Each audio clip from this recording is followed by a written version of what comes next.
Okay, let's dive right into this explainer and unpack the sheer, unadulterated chaos of the newly implemented 2026 World Cup Round of 32. I mean, if you thought you knew international football, well, the last few days have completely ripped up the script. We are witnessing an unprecedented level of drama in this expanded format, and we're going to figure out exactly how it's all unfolded. To really grasp the scale of the madness we just witnessed, consider this staggering number: 1976. That was the last time the mighty German national team lost a penalty shootout at a major tournament. Seriously, they had won 6 straight shootouts since falling to Czechoslovakia way back in the 1976 European Championship final. They were practically invincible from the penalty spot. Well, at least they were, until right now.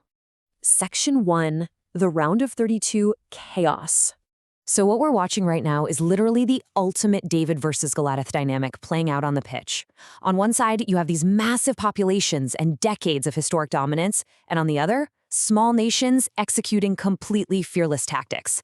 We're seeing incredibly disciplined, low-block defensive systems from the underdogs that are just entirely suffocating the sterile, possession-heavy styles of the European and South American giants. It's a tactical revolution playing out in real time. Moving right along to Section 2. Historic giants fall. Sports analysts are quite literally scrambling to rewrite the history books as we speak. Paraguay's unbelievable victory over Germany has instantly rocketed to number 6 on the all-time list of the most shocking World Cup knockout eliminations. And right there at number 14, Morocco's massive triumph over the Netherlands. You know, these aren't just bad days at the office for the favorites. These are huge generational shifts in the global game. Let's actually break down Germany's exit, because, man, it was a total tactical meltdown. Get this, Germany held an overwhelming 79% of the possession in the first half, but they didn't register a single shot on target. Not one. Meanwhile, Paraguay's 5'6" forward Julio Enciso somehow found the space to score a brilliant header. Germany actually thought they had a late equalizer when Jonathan Tah headed in a corner, but scratch that, it was ruled out by video review because Waldemar Anton pushed the Paraguayan goalkeeper Orlando Gil to the ground. And Gil, he wasn't done. He became an absolute national hero by saving 2 crucial penalties in the shootout, sending Germany packing. And then, in another totally wild tactical twist, Ronald Koeman's Netherlands actually lined up with a defensive 5-man backline.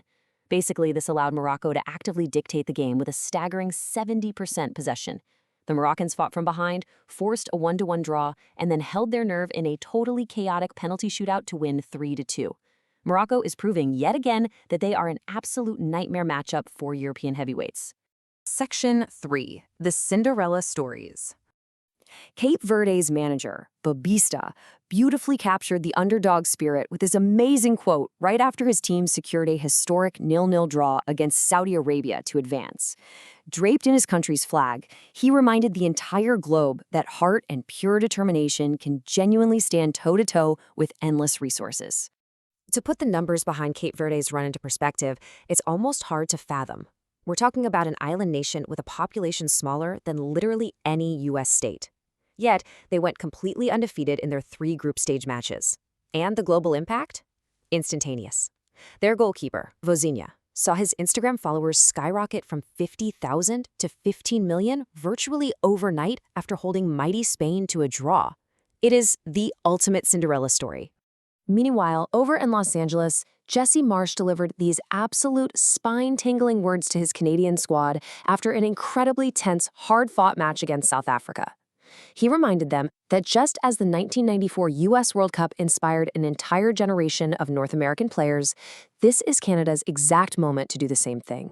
The crucial point you really have to understand here is the sheer character of players like Steven Eustáquio. He actually went down with an apparent hamstring injury earlier in the tournament. He wasn't even fit enough to start this round of 32 game, but he comes off the bench, and when South Africa fails to clear the ball in the 92nd minute, boom, he smashes a volley into the back of the net to secure Canada's first ever knockout win on football's biggest stage. Just incredible. Section 4, surviving by a thread. You know, even the heavyweights who made it through barely scraped by. Take Brazil's near disaster against Japan. Japan took a shock lead in the first half with an absolute thunderbolt from Sano. Now, Brazil dominated the second half, eventually equalizing through a powerful Casemiro header, but they were struggling immensely to break down Japan's deep defensive shell. It looked absolutely destined for extra time until Gabriel Martinelli found just enough room in the box to score the 95th-minute winner. Brazil survived, but man, just barely. It was a very similar story for Norway, whose progression hung entirely in the balance. Antonio Nusa bends in a brilliant shot for Norway's opener, but Côte d'Ivoire fights right back, with substitute Amad Diallo scoring a magnificent equalizer past two defenders. It wasn't until the 86th minute that Erling Haaland stepped up, stobbing the ball in from close range to net his 60th international goal and break Ivorian hearts. A true heavyweight battle that went down to the absolute wire. Section 5. The New World Order. Those pre-knockout power rankings, you can pretty much throw them right in the trash. They've been absolutely shredded. We've got heavily favored teams like the 3rd-ranked Netherlands and 10th-ranked Germany already eliminated and heading home. It proves definitively that historical dominance and superstar rosters guarantee you absolutely nothing in this expanded format against highly disciplined, totally fearless opponents. So I'm going to leave you with this final thought to ponder as we head into the round of 16. Are we witnessing the permanent end of the traditional footballing elite? With the tactics evolving, the physical gaps closing, and the sheer belief of these smaller nations soaring, the beautiful game has never been more delightfully unpredictable. Thanks for joining me on this explainer, and keep your eyes on the pitch because, believe me, the madness is just getting started.